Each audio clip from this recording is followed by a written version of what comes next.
Welcome to the Engineering Emotions and Energy Podcast. I'm your host, Justin Wink, here to teach you how to live a life with less stress and more happiness. Today, we're going to go over a really powerful technique using proprioception.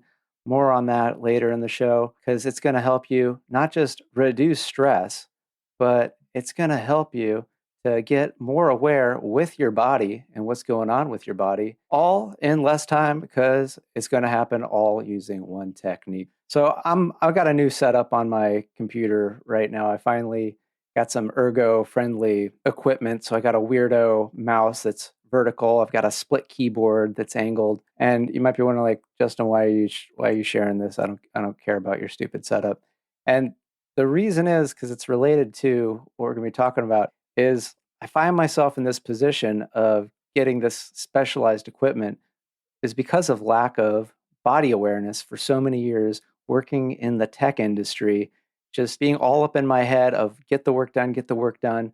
There'd even be a little break reminder saying you need a workplace break, you got to take a little stretch break. Here's even some stretches you could do, and I would just click that thing away, keep going at it. And you're probably hearing this going, hey, maybe you can relate, or maybe you feel like, well, this is not you, or maybe it's just not resonating just yet. And it's one of those things, I didn't think it was a big deal until it became a big deal when I started feeling pains in my neck. And it was actually a couple of years ago, my neck effectively froze up and was in the most horrendous pain. It was like I was in some sort of weird mummy cast.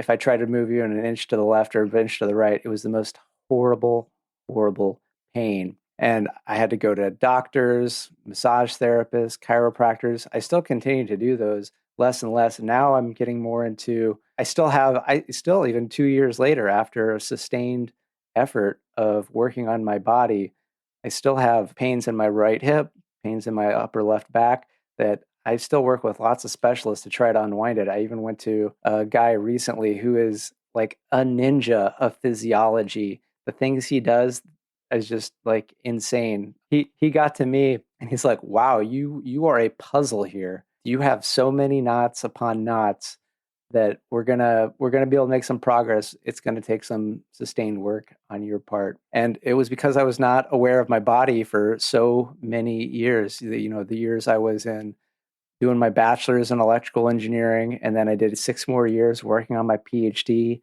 and then over 10 years working as an electrical engineer, always on a computer, always seated down, never paying any attention to how my setup was. Was I getting enough activity? And what was my posture doing? So just that total lack of body awareness. So that's why body awareness can be so important, because if I had been a little bit more in tune with what was going on, maybe, there's no guarantees. We can't guarantee anything in life, right? Like you go to buy some stocks and they always say, this is a hot stock. It's performed so great. You're going to want to get in on this. Buy Bitcoin. It's already up super, super high. Or what? As of this recording, it was thanks to Wall Street bets on Reddit, GameStop stock just exploded. Anything though that's kind of SEC, that's the Stock Exchange Commission or whatever they are, the regulating body for all things stock and Wall Street, they'll usually always have a little asterisk. What does it say? Past performance does not guarantee future results. So again, that caveat. Now, it's going to give you what I like to say, it's going to give you a shot at noticing something sooner than later. And maybe you've already started to notice some aches and pains and things not working the way maybe they used to. And if you're like me, you're probably going like, I'm too young for this shit. This shouldn't be happening. So being able to be aware of your body, and then you at least have the option of maybe changing your setup, change into, I'll have to take a picture and share my new setup. I got the split level keyboard and this funky vertical mouse, and I'm thinking of getting, this is weird, guys. This is weird. I'm thinking of getting a saddle chair. No. I'm not gonna go rob a horse barn and grab a saddle and put it on my chair. They actually make these chairs that it's in the shape of a saddle, but it gets your knees very far apart, so it opens up your hips and almost forces you into really good posture. And I had a chance to sit on one of these, and it felt weirdly amazing. I'm about to pull the trigger and buy one of those, and I'll let you guys know how it is. So getting to today's topic of how to relax, build body awareness, and get yourself into a state of being where you feel well. You might even call it a state of well-being. So first, I want to talk about the different states that the brain can get in, the waves. You might have heard of these. There's the beta, alpha, theta, delta. So when we're awake and engaged at work, when we're thinking, we're at the beta level usually, which is brainwave frequencies in around the 14 to 30 hertz. So I like to call these the busy beta waves. And these are great because we need focus, we need to be alert, we need to be paying attention. All of this stuff is a matter of what's the mix, right? What's the mixture? If you got too much of one, not enough of the other. Because I recently started learning how to scuba dive, and it's very important to be aware of what's your mix of oxygen versus nitrogen, because depending on the environment and the depth that you're going, you might want one mix or another. And if you use the wrong combination to do the wrong activity, you could have deadly results. And the mind is no different. If year after year spend way too much time in an overly alert state, that sympathetic nervous system going on overdrive, it's going to lead to poor health outcomes over the long time. And we don't want that. We want good health outcomes over the long term. So, what are the other brainwave states? We get a little bit more relaxed into the alpha state. So, this is really where we want to get to at the start of a meditation, or we want to get into the state at the very least, because you're going to be relaxed. You're going to be able to do some self introspection. This is if you ever find yourself daydreaming, you've wandered into this land, and you're going to be a lot more receptive to new ideas. And you might be thinking like, whoa, whoa, whoa, whoa. I don't want to be open to new ideas. The key is that when you're putting yourself in this state, you are the one that is in control of what ideas you take on. And if there's an idea that comes to you that is not for you, if your subconscious or your conscious is like, no, no, no, you're okay. And let me tell you, there's already so many thoughts and so many beliefs that have been programmed, over the years of, hey, have a Coke, have a cigarette, have a drink, have a this, have a that. We want to be open to new ideas that work for us because we've been programmed through advertising and what other people tell us and all the rules and things that we have plenty of ideas that are not our own, that it's great to be able to know how to be open to the ideas that we want to bring into our life, like ideas like being more forgiving to other people. So if you're listening to the last episode, episode 41 on forgiveness, like this is a great exercise to do before you do your forgiveness practice because it'll make you more open to the idea of forgiving those that have angered you in the past. So alpha is 9 to 13 hertz. Then we get a little bit lower into the theta waves. That's 4 to 8 hertz.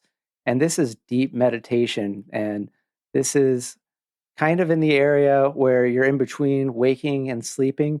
So this is why if you've ever heard, well, when's a good time to meditate? They will often say right when you wake up, because you're coming out, you're almost in the state by default. So it's less work for you to do to get into a deeper meditative state. It's like a freebie. So why not? I always like easier things. So makes it a lot easier. The very deepest is the delta waves at 1 to 3 hertz. This is very, very deep sleep. This is effectively unconscious. So this is sleep. So we want to get out of the busy betas and chill out into the alpha to the theta. And one of the most effective ways to do this is to utilize proprioception. So what is proprioception? That is our ability to be aware of where your body is in space without visualizing it.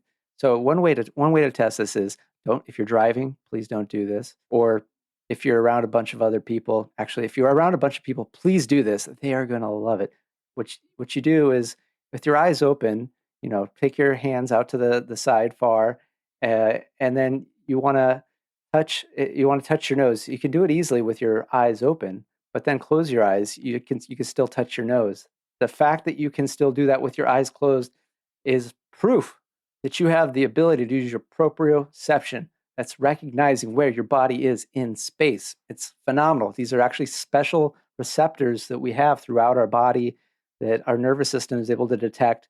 And it's effectively like, how your phone has like a gyroscope.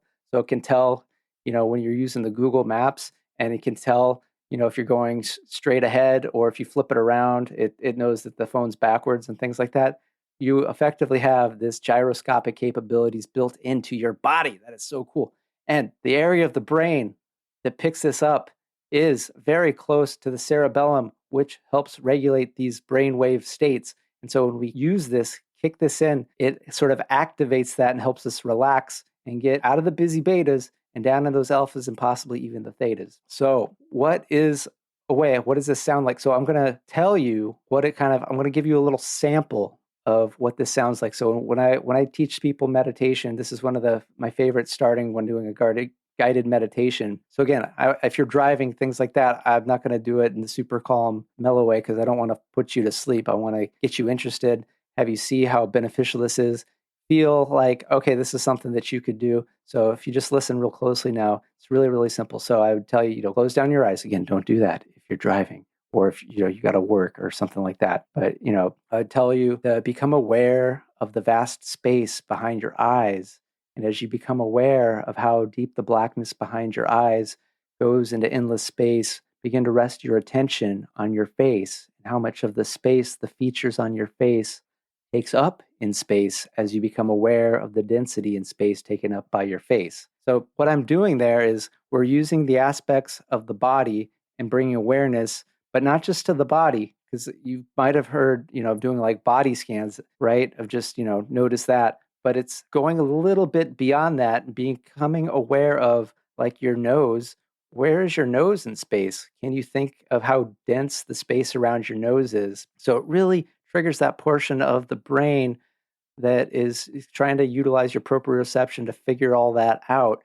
And as part of that, it helps you relax. So it's a combination body scan with these language patterns that give us a requirement to use our proprioception that really helps accelerate getting into, out of the busy betas, into the alpha, into the theta. All right. So I'm now just going to list some body parts that can be good, and I really like to kind of go, top to bottom, and also a little bit of small to big. Kind of get, drill down from very simple parts of the body to becoming something more expansive, kind of like, opening us out. So, you can always use your eyes, your face, throat, your fingers, your wrist, your arms, shoulders, chest, lower abdomen, your ribs, your belly, the hips, the glutes, legs, feet, then your entire body, head to toe. So you can really, really, really just, play with this and see how relaxed you can become by on each of those body parts. What does it feel like in space? And what is the density of that part of your body in space? And so you're getting some more connection with your body, and you're relaxing the mind all at once. And I would say, 5-10 minutes. If you're just starting out, it's going to take a little bit longer, but like anything, you're going to get better at it and better at it. And it's one of these things that the amount of time, so that 5 minutes, you could probably, you'll feel the difference, and you could probably even see the difference. And so I really recommend this technique so that you can be less stressed and live in more happiness. So let me know, how is this working for you? We also did the relaxation by narration episode 40, I believe. So, how does this compare? You can use either one, and sometimes you can switch them off. I like them both, and sometimes it just really depends on what I need. Because one of the things, when we bring attention to something, that's where there's a saying that energy flows where attention goes. And so when you bring attention to parts of the body, sometimes naturally just that attention can allow it to relax. So it's not just the mind, because sometimes the mind follows the body follows the mind. So if we're relaxing the mind with respect to a portion of our body, got some tension, some unease there, often it's very, very amazing, very cool. It'll just naturally relax, let go. A very powerful technique. So hit me up, Facebook, Instagram, LinkedIn, shoot me a message.